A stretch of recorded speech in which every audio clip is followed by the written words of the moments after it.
Hello friends, smart study with Anil YouTube channel पर आपका स्वागत है। आज के सेशन में हम बात करेंगे 15 और 16 सितंबर 2022 के करंट अफेयर्स के बारे में। अगर आप हमारे चैनल पर नए हैं तो चैनल को सब्सक्राइब करके बेल आइकन को प्रेस करना ना भूलें। तो चलिए शुरू करते हैं आज का सेशन। सबसे पहले हम प्रीवियस सेशन की क्विक रिवीजन कर लेते हैं। हाल ही में नागा मिर्च महोत्सव 2022 का आयोजन किस राज्य में किया गया? तो इसका जो आयोजन है ये किया गया नागालैंड राज्य में। कौन सा बैंक भारत की पहली इलेक्ट्रॉनिक बैंक गारंटी जारी करने वाला देश का पहला बैंक बन गया? तो इलेक्ट्रॉनिक बैंक गारंटी ये बन गया है HDFC बैंक। गुजरात के किस ऐतिहासिक सिंधु घाटी सभ्यता के क्षेत्र में राष्ट्रीय समुद्री विरासत परिसर बनाया जा रहा है? तो ये बनाया जा रहा है गुजरात के लोथल में। किस राज्य के मुख्यमंत्री ने फिल्म निर्माण उद्योगों के लिए राज्य की पहली सिनेमा पर्यटन नीति 2022 शुरू की है? तो ये की है गुजरात राज्य के मुख्यमंत्री ने। अगला प्रश्न है दूसरी, भारत जापान 2+2 मंत्री स्तरीय वार्ता का आयोजन कहाँ किया गया? तो इसका जो आयोजन है ये किया गया टोक्यो में। 12 सितंबर से 10 दिवसीय साइबर अपराध जांच और खुफिया शिखर सम्मेलन 2022, इसका आयोजन कहाँ किया जा रहा है? तो इसका जो आयोजन है ये किया जा रहा है भोपाल में। भारतीय सेना की खड़गा कोर और वायु सेना द्वारा किस राज्य में संयुक्त अभ्यास गगन स्ट्राइक का आयोजन किया गया? तो इसका जो आयोजन है ये किया गया पंजाब राज्य में। विश्व डेयरी शिखर सम्मेलन 2022, इसका आयोजन कहाँ किया गया? तो कहाँ किया गया? ग्रेटर नोएडा में। नायरा एनर्जी ने किसे कंपनी के नए अध्यक्ष पद के लिए नियुक्त किया है? तो ये किया है प्रसाद के पडिक्कर के लिए। किस राज्य के मुख्यमंत्री द्वारा राज्य की निवासी सुरक्षा और सुरक्षा अधिनियम का ऑनलाइन पोर्टल लॉन्च किया है? तो मेघालय के मुख्यमंत्री कॉनरॉड के संगमा के द्वारा ये राज्य की निवासी सुरक्षा और सुरक्षा अधिनियम का ऑनलाइन पोर्टल जारी किया गया है। प्रधानमंत्री नरेंद्र मोदी द्वारा केंद्र राज्य विज्ञान सम्मेलन का उद्घाटन कहाँ किया गया? तो केंद्र राज्य विज्ञान सम्मेलन का जो उद्घाटन है ये किया गया अहमदाबाद में। अगला प्रश्न है, हाल ही में भारत में प्रसिद्ध चित्रकार रोडाल्फो बेगा अबीडो की कलाकृतियों की प्रदर्शनी का उद्घाटन किया गया, वे किस देश से संबंधित है? तो रोडाल्फो बेगा अबीडो, इनका जो संबंध है ये अल सल्वाडोर से है। आज का पहला प्रश्न है, हर साल विश्व लिम्फोमा जागरूकता दिवस कब मनाया जाता है? तो विश्व लिम्फोमा जागरूकता दिवस ये मनाया जाता है 15 सितंबर को। यह दिन लिम्फोमा के बारे में जागरूकता बढ़ाने और लिम्फोमा के विभिन्न रूपों से पीड़ित रोगियों और देखभाल करने वालों के सामने आने वाली विशेष भावनात्मक और मनोसामाजिक चुनौतियों के हेतु समर्पित है। लिम्फोमा का जो कारण है वो प्रदूषण, अनुचित खान पान के अतिरिक्त खेती में पेस्टिसाइड का अधिक प्रयोग है। लिम्फोमा एक प्रकार का गांठों का क्या है? कैंसर है, जो अन्य प्रकार के कैंसर से थोड़ा अलग होता है। जैसे कि अगर हम बात करें हाथ में गांठ का होना, पेट या गले में गांठ का होना, ये एक टाइप से लिम्फोमा का प्रकार है। विश्व लिम्फोमा दिवस 2022 में लिम्फोमा गठबंधन द्वारा शुरू किया गया था। तो ये कब शुरू किया गया था? 2022 में लिम्फोमा गठबंधन के द्वारा, जो ओंटारियो यानी कि कनाडा में स्थित 83 लिम्फोमा रोगी समूहों का एक विश्वव्यापी नेटवर्क है। वहीं अगर हम बात करें 15 सितंबर, इसको हर साल अंतर्राष्ट्रीय लोकतंत्र दिवस मनाया जाता है। वहीं अगर हम भारत की बात करें तो इसमें 15 सितंबर को ही अभियंता दिवस यानी कि इंजीनियर्स डे के रूप में सेलिब्रेट किया जाता है। तो 15 सितंबर अंतर्राष्ट्रीय लोकतंत्र दिवस और भारत में 15 सितंबर को अभियंता दिवस और विश्व लिम्फोमा जागरूकता दिवस ये भी कब मनाया जाता है? हर साल 15 सितंबर को। अगला प्रश्न है, कौन सा bank 5 lakh crore market cap पार करने वाला देश का तीसरा बैंक बन गया है? तो ये कौन सा बैंक बन गया है? SBI बन गया है, ये तीसरा बन गया है। और इससे पहले दो अन्य कौन कौन से हैं? एक तो HDFC बैंक है और दूसरा कौन सा है? ICICI बैंक है। अगर हम वहीं टॉप 10 मार्केट कैप की लिस्ट की बात करें तो उसमें जो SBI है ये कौन से स्थान पर है? 7वें पर है। अन्य 6 कौन कौन सी हैं? जिसमें Reliance industries, TCS, Infosys, HUL, LIC और HDFC शामिल हैं। अगला प्रश्न, सिंधु घाटी सभ्यता का ऐतिहासिक नगर राखीगढ़ी में हड़प्पा संस्कृति का सबसे बड़ा अत्याधुनिक संग्रहालय बन रहा है। राखीगढ़ी का संबंध किस राज्य से है? तो राखीगढ़ी, इसका जो संबंध है ये हरियाणा राज्य से है। राखीगढ़ी हरियाणा के हिसार जिले के नारनौंद उपमंडल में स्थित है।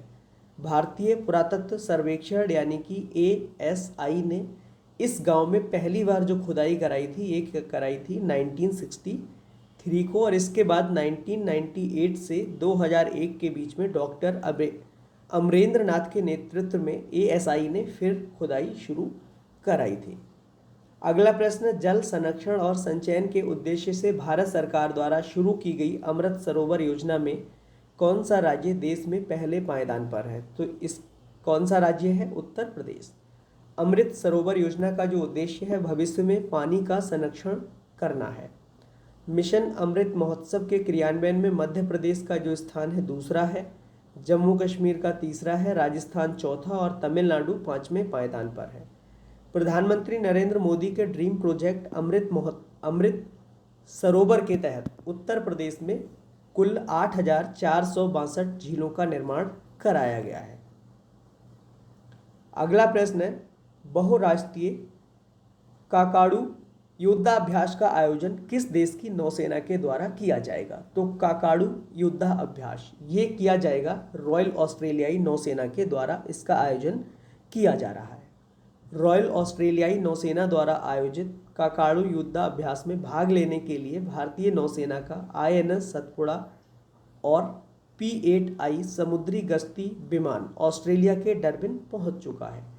भारतीय नौसेना के मुताबिक ये बहुराष्ट्रीय अभ्यास है और इसमें 14 देशों की नौसेनाओं के जहाज और समुद्री वाहन शामिल होंगे। ये अभ्यास 2 सप्ताह तक बंदरगाह और समुद्र दोनों में किया जाएगा।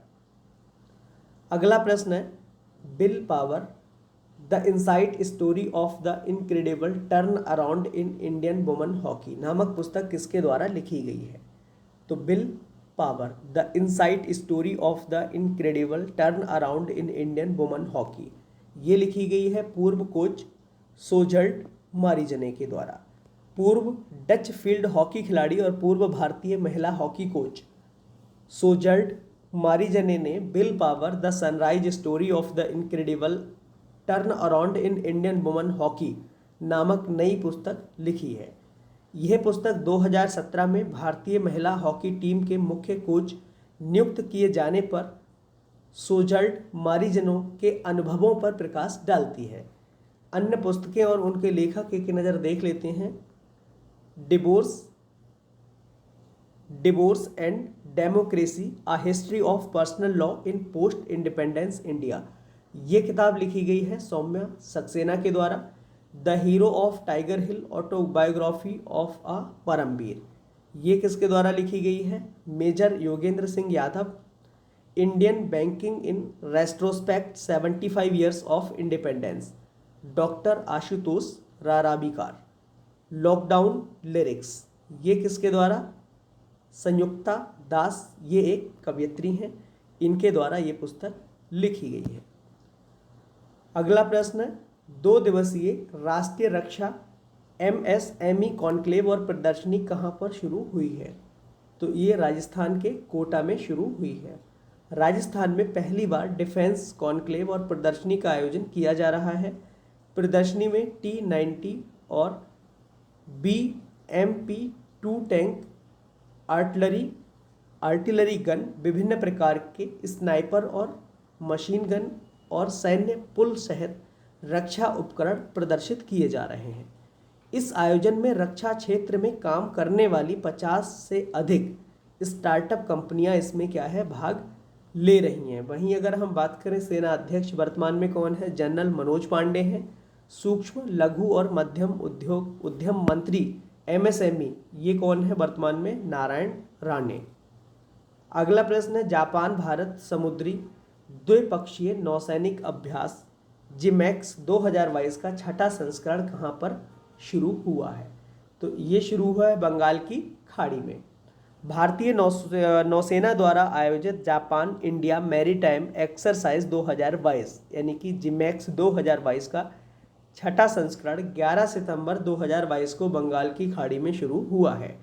भारतीय नौसेना का प्रतिनिधित्व 3 स्वदेशी रूप से डिजाइन और निर्मित बहुउद्देशीय स्टील फ्रिगेट सह्याद्री और पनडुब्बी रोधी युद्धपोत कदमत और कवरत्ती द्वारा किया जा रहा है। इसके अतिरिक्त इसमें guided missile destroyer Ranvijay, fleet tanker Jyoti, अपतटीय गश्तीपोत सुकन्या, पनडुब्बी MiG-29K, MiG-29K लड़ाकू विमान, लंबी दूरी की समुद्री गश्ती विमान और जहाज से चलने वाले हेलीकॉप्टर भी इस अभ्यास में भाग ले रहे हैं।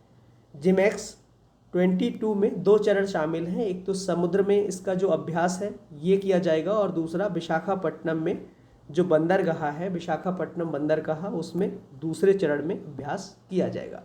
यह संस्करण जिमैक्स की 10वीं वर्षगांठ का प्रतीक है जो 2012 में जापान में शुरू किया गया था।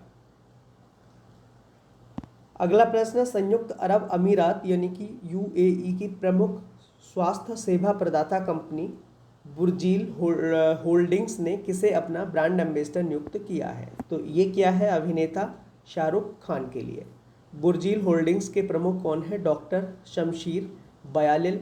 संयुक्त अरब अमीरात यानी कि UAE, इसके बारे में अगर हम बात करें तो इसकी जो कैपिटल है अबू धाबी है। करेंसी क्या है? यूनाइटेड अरब अमीरात दिरहम है। और वर्तमान में प्रेसिडेंट कौन है? मोहम्मद बिन जायद अल निहान। अगला प्रश्न है, राष्ट्रपति द्रौपदी मुर्मू ने किसे जम्मू कश्मीर से राज्यसभा के लिए नामित किया है? तो ये नामित किया है किसको? गुलाम अली खटाना के लिए। जम्मू कश्मीर के गुर्जर मुस्लिम समुदाय के गुलाम अली खटाना को राज्यसभा के लिए मनोनीत किया गया है। अगला प्रश्न है, भारत में क्वांटम कंप्यूटिंग को बढ़ावा देने के लिए IBM ने किस IIT के साथ सहयोग किया है? तो इसका जो सहयोग है किसके साथ किया है? IIT मद्रास के साथ। IIT मद्रास इस समझौते के माध्यम से 180 से अधिक संगठनों की IBM क्वांटम नेटवर्क की वैश्विक सदस्यता में शामिल हो गया है। प्रबंध निदेशक IBM इंडिया के कौन है? संदीप पटेल हैं। और IIT मद्रास के जो निदेशक हैं ये कौन है? Professor Kamakoti BG Nathan. अगला प्रश्न है, कौन सी राज्य सरकार किसानों को सरकारी योजनाओं के सभी लाभ प्रदान करने के लिए एक विशिष्ट फार्म ID प्रदान करेगी? तो ये करेगी उत्तर प्रदेश सरकार। उत्तर प्रदेश सरकार किसानों को एक विशिष्ट फार्म ID प्रदान करेगी जिसे सरकारी योजनाओं के सभी लाभ प्रदान करने के लिए आधार से जोड़ा जाएगा। यूनिक फॉर्म ID आधार कार्ड के समान होगी। उत्तर प्रदेश के बारे में बात करें तो इसमें जो गवर्नर हैं अभी वर्तमान में UP के कौन हैं? आनंदीबेन पटेल हैं। कैपिटल लखनऊ है। और CM कौन है वर्तमान में? योगी आदित्यनाथ। भारत के 14वें महान्यायवादी यानी अटॉर्नी जनरल कौन बनेंगे? ये बनेंगे मुकुल रोहतगी। वरिष्ठ अधिवक्ता मुकुल रोहतगी 1 अक्टूबर से देश के सबसे बड़े कानून अधिकारी के रूप में अपना दूसरा कार्यकाल शुरू करने वाले हैं। इससे पहले जून 2014 में भी अटॉर्नी जनरल के रूप में नियुक्त किए गए थे और जून 2017 तक सेवाएं दी थीं। मौजूदा अटॉर्नी जनरल के वेणुगोपाल का जो कार्यकाल है वो 30 सितंबर 2022 को समाप्त हो रहा है और इसके बाद 1 अक्टूबर को ये अपना कार्यकाल शुरू करने वाले हैं। अगला प्रश्न है, हाल ही में किस राज्य ने मुख्यमंत्री गौवंश मोबाइल चिकित्सा योजना शुरू की है? तो ये की गई है छत्तीसगढ़ राज्य के मुख्यमंत्री के द्वारा। इस बार सरकार ने मवेशियों को चिकित्सा सहायता प्रदान करने के लिए मुख्यमंत्री गौवंश मोबाइल चिकित्सा योजना शुरू की है। इस योजना के तहत पहले चरण में प्रत्येक जिले में पशु चिकित्सकों के साथ 1 या 2 मोबाइल पशु चिकित्सा कार्य उपलब्ध कराई जाएंगी और बाद में इसका जो है विस्तार किया जाएगा। अगला प्रश्न है, हाल ही में अमेरिका के किस शहर में पोलियो वायरस फैलने के कारण आपातकाल की स्थिति घोषित कर दी गई है? तो ये कर दी गई है न्यूयॉर्क शहर में पोलियो वायरस फैलने के कारण आपातकाल की स्थिति की घोषणा कर दी है। अमेरिका के न्यूयॉर्क में हाल ही में पोलियो का एक केस सामने आने के बाद से आपातकाल की स्थिति घोषित कर दी गई है। अमेरिका में 9 साल बाद पोलियो का कोई मरीज मिला है। न्यूयॉर्क प्रशासन की ओर से शहर की पूरी आबादी को पोलियो की वैक्सीन लगाने के आदेश दे दिए गए हैं। तो आज के लिए बस इतना ही। धन्यवाद।